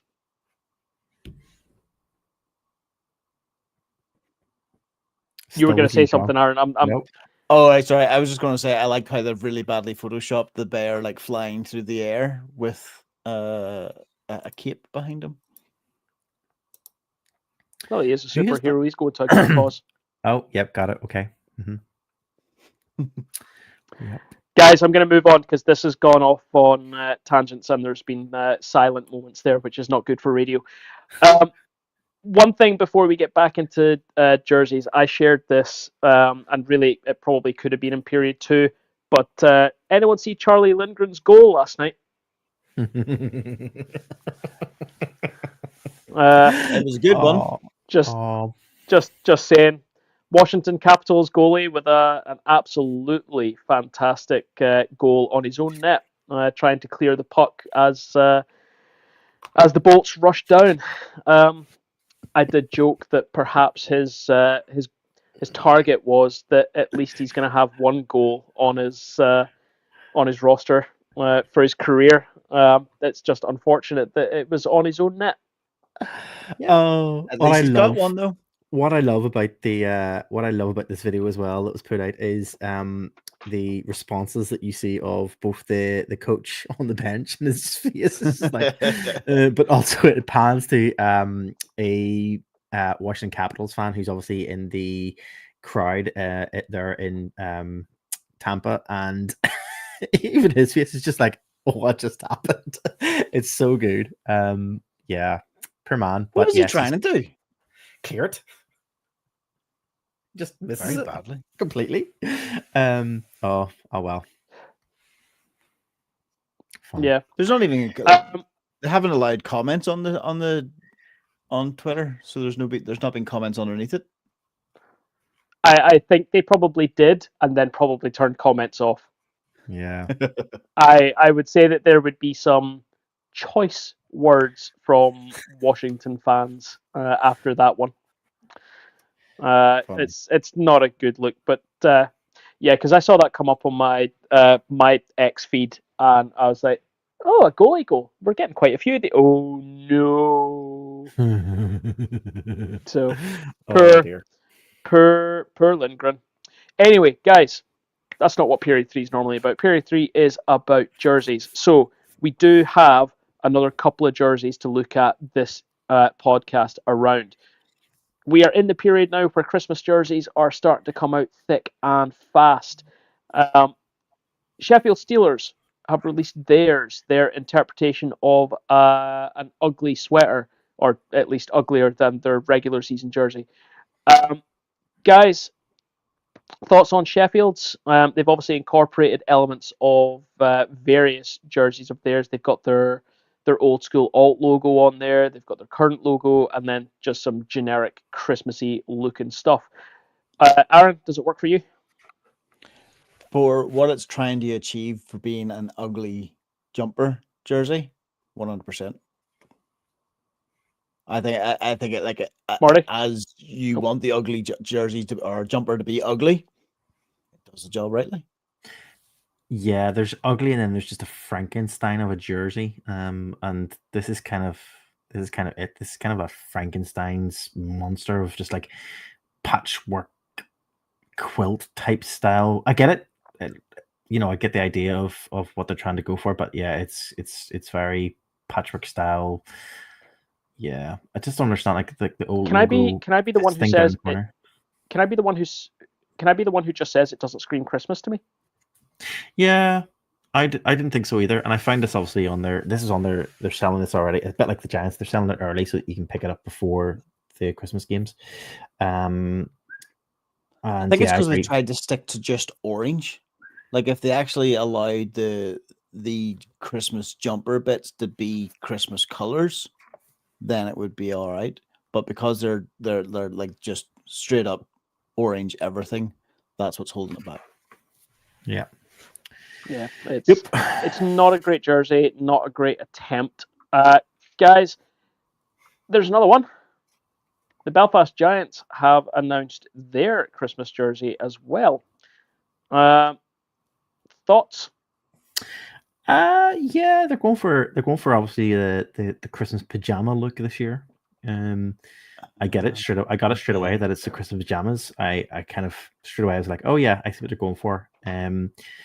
Yeah, it's fine. It kind of it's not as like in your face as maybe some of the ones I've done in the past, like big giant elf, like looking players and stuff. I did see them out and about in this. It was last week. There was Santa was arriving. Santa was arriving to Castlecourt, and they were there as part of the festivities last weekend, and they were wearing these jerseys outside in the thing. And yeah, I can see what they look like. They look pretty good. And yeah, it's Christmas. Is Christmas without festive pajamas? I don't know. Looks good. I did not get the pajama thing straight away. Okay. I honestly was like, what are we, like green lumberjacks? Like what's going on? But yeah, it's nice enough. Very what's the word? What do you call that style of person? I can't remember what the word is. But when you go to very, very sophisticated coffee shops. Hipster. Hipster. Aye. Is it hipsterish? You think Not really. you're thinking no, you're thinking I think you're thinking lumberjacking. Lumberjack hipster. My issue with this one is when they first released the images of this jersey, the one thing I love the collar. I actually quite like the design. I get it straight away, the Christmas pajamas. But the players in the photos are wearing trousers that match. You can't buy the trousers. Where are my trousers? If I could buy that jersey and trousers to match, that's my Christmas pajamas right there. Yeah. Where are my Christmas Belfast Giants trousers? Yeah, well, you'll be able to eventually buy probably the sock covers and whatever else, because they'll probably maybe look like. Listen, the last thing I'm doing is coming down the stairs on Christmas morning wearing that jersey and nothing underneath but a pair of sock covers. Look, nobody needs to see that. All right. No one needed to visualize that either, to be fair. Oh god. Well, do you know what? Because he said it, everyone else has to think about it now. Oh, funny. Moving on, we've got one more jersey to look at, and it comes from Belfast as well. The Belfast Giants have announced their Pride jersey for the 2024-25 season. Elite League Pride will take place in January, and I believe the Giants are the first to reveal their jerseys. Marty, first impressions? Yeah, first impression. I like what they've gone for here. I felt like last year's Pride jersey just looked. The Giants. I said this last year. The Giants last year, the whole thing, the whole way through last year, just felt very 70s tie-dye style last year. Something about everything the Giants put out last year was just 70s. Just felt really like I don't know what it was, and that included their jersey, their Pride jersey. It just felt very like stunted 70s rather than Pride. Whereas this one, you cannot deny what they're going for in this. It's the Giants colors with the rainbow collar, the Pride flag right through the jersey, from the arms right through the badge, and the Giants logo is white, and they took the color out of the logo. And I think it's good, but I think the only comment I had on this would be that if the Giants were taking the color out of their logo and focusing on the rainbow flag going through the jersey, then what they should have probably done was whited out all of the sponsorships colors as well. I know they probably aren't allowed to in some ways, because obviously they probably have some kind of deal with these companies that means that they can't play around with the logos too much. But they do it in other jerseys. They've done it before. They've done it before. So I feel like they could have took the color out of the sponsorship as well, just to really hammer home the color of the flag is the priority in this one. I like it. It's bold. It's in your face, and it does exactly what it needs to do. And I think again, it they would look announced nicer as well, actually, if they they whited out all the other logos and all. and they've done that they've always done before. They've announced that these will be going that the money for this will go to Cara Friend this year, which is great. Much well deserved Now, charity. let's there's been discussion around this as well from certain corners, and it's a proportion of the Yeah. funds raised will go. Okay. So it again, we've seen similar wording from the Giants before, Okay. and it's caused the same conversations that it should be all the proceeds, that it should be all the profit. Again, the line seems to be that a proportion of the profit will go. So the Giants will make money from these, whether it's sales of replicas or I'm sure that this will end up being a full team shirt off the back as well. So that does cause consternation in some corners, and let's be clear that yes, that is I think a valid point. I think it's one that we've talked about here on the podcast before. We share the views on that as well. That really this is off the back of quite an important conversation that needs to be had around inclusion in sport, and perhaps it's not the right line, at least not the line that I'll not speak for you guys, but I'll say it's not a line that I particularly stand with. I feel it should be all the profits should be going towards Cara Friend. Guys, if you want to chip in here, I'll let you. If not, we can just move on. But it's not something that that I stick with. I say I 100% agree. I think like in previous years where they've give all the money to the different charities, I think that's exactly what it should be done. And I think that if they've worded it incorrectly, then that's really bad wording. If their intention is only to give a proportion, then it's very, very poor for them not to give the 100%. Or if their intention was to kind of split the money between two different charities or something, then be open and say that. But yeah, I'm a bit disappointed if that's the wording they've used and they end up being, they end up not keeping. Yeah, I think it's poor. If it's a charity jersey, it's a charity jersey. If the portion of it but it's let's say it's the proceeds, it's not they're keeping a portion of it to pay for the jerseys, the original, like the cost of the jerseys themselves to make them. It's the proceeds, it's the money that they make from them. They're just saying as a proportion, right? I think right that's that, the wording, yeah. So, but again, I know just from looking at the comments, this was one that really kicked off again in the comments of the announcement post. So it's an important conversation to have as well. That being said, I'm going to come back. I've had my shout. Well, I'm gonna be the one to say it. I said this in the group chat. I don't like this one. I'm not a fan of the design. Yeah, I have my Pride jersey from a couple of seasons ago. I preferred that one. I liked it was the night we had two home games over Pride, and we had the white one and the black one. And when we get to the Pride jerseys, I always like the ones that take the colour out. So I get that the Giants have taken the colour out of the logo, but they've done that in other jerseys. I like when the colours are taken out, and with the message of Pride that the colours be the Pride colours. Now, design is another aspect. If this was a white or a black jersey with that rainbow, would I still like it? Honestly, with the design, probably not. I'm not a real big fan of the design. But I look forward to seeing I like the swoop. Yeah. I like me too. Going from one end up to the other end and following along on the arms. I quite like it. What we should say is that what we should say is this is the first of the Pride jerseys. We know that in the next podcast we'll be talking more about the Christmas jerseys. The Christmas jerseys will be more released, so we'll have more Christmas jerseys to look forward to in our next podcast recording. And then as we head towards that Pride weekend in the middle of January, start towards the end of January, we will see more Pride jerseys popping up. So we'll get to come back and look at more. Yep, and I agree with Anthony there. It's fine. It's not great or terrible. It's just fine. Yeah, it's fair enough. Guys, that's all the jerseys. And another piece of news that I did note just when we were talking about Pride jerseys there is that the EIHL have also announced their Pride Week will take place between the 18th and 26th of January as well. So we'll see some EIHL Pride jerseys coming out as well, and we'll be sure to pop those up on here as well. Marty, I know we don't normally do it, but I haven't had a chance to put the socials out about the games this weekend.